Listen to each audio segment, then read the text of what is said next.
জাগিৰোডত বাতিল হোৱা বিহু পুনৰ অনুষ্ঠিত হ'ব 15 মে'ত।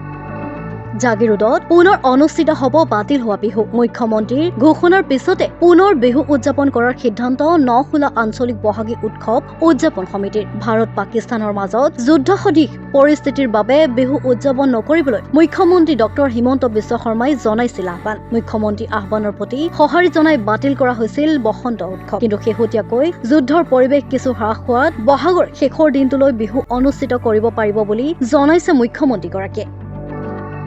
সেয়ে 31 বহাগ অৰ্থাৎ 15 মে'ত এদিনীয়াকৈ বসন্ত উৎসৱ উদযাপনৰ দিহা কৰিছে নখোলা আঞ্চলিক বহাগী উৎসৱ উদযাপন সমিতিয়ে। উক্ত দিনা বিভিন্ন কাৰ্যসূচীৰ লগতে নিশা সাংস্কৃতিক অনুষ্ঠানত গীত পৰিৱেশন কৰিব কণ্ঠশিল্পী আনায়া বৰ্মই। সকলো বিষয়ববীয়াৰ উপস্থিতিত এক সংবাদমেল আয়োজন কৰি এই কথা সদৰি কৰে নখোলা আঞ্চলিক বহাগী উৎসৱ উদযাপন সমিতিৰ সভাপতি ৰাজু ডেকাই, সম্পাদক নীৰেণ বৰদলৈ আৰু মুখ্য উপদেষ্টা বাবুল কৰ্মকাৰীও।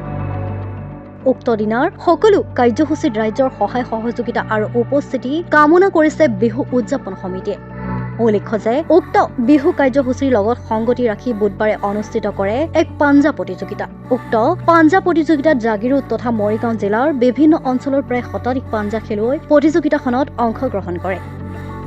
আপোনালোকৰ নিউজ চেনেলৰ জৰিয়তে অসমবাসীৰ লগতে জাগিৰোডবাসীক জনাবলৈ পাই সুখী হৈছোঁ যে আপোনালোকে জানে যোৱা 22 এপ্ৰিলত যিটো বৰ্বৰ অত্যাচাৰ হিংসাত্মক ঘটনা কৰিলে উগ্ৰপন্থী আমাৰ পেহেলগামত, তাৰ প্ৰতি লক্ষ্য ৰাখি দেশৰ যিটো যুদ্ধ পৰিস্থিতি হৈছিলে, আমাৰ অসমৰ মুখ্যমন্ত্ৰীয়ে এটা SOP দিছিলে। সেই SOP মতে সমস্ত বিহু বৰ্জন কৰিব দিছিলে। আমি আমাৰ কমিটিৰ পেণ্ডেলৰ বিহু কমিটিৰ সকলো 80% কাম হৈ গৈছিলে।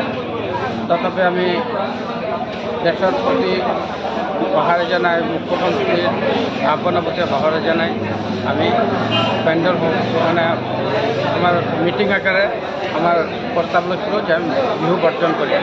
সেই হিচাপে আমি আপোনালোকৰ সংবাদযোগে জনাইছোঁ যে আমি আমাৰ বিহু বাতিল কৰিছোঁ।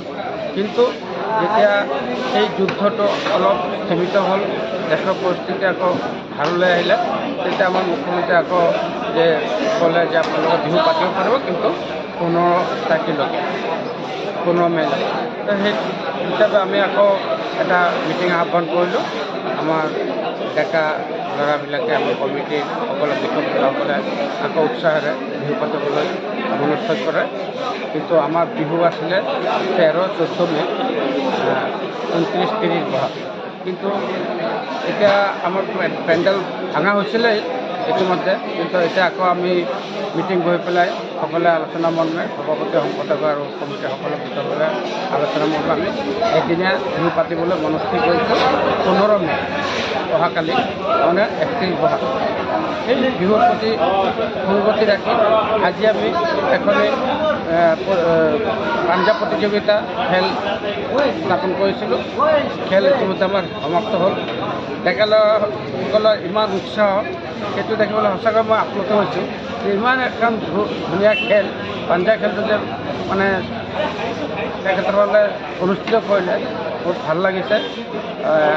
আপোনালোকৰ চেনেলৰ জৰিয়তে আমি জাগিৰোডবাসীৰ লগত সকলো অসমবাসীক বিহুৰ শুভেচ্ছা যাচিলোঁ। আৰু বিহু অহাকালি 31 বহাগ 15 মে' আহি পেলাই আমাৰ বিহু উপভোগ কৰিবলৈ সকলোকে নিমন্ত্ৰণ জনাইছোঁ। জাগিৰোডৰ পৰা দীপক কলিতাৰ ৰিপৰ্ট, মাই নিউজ এনি।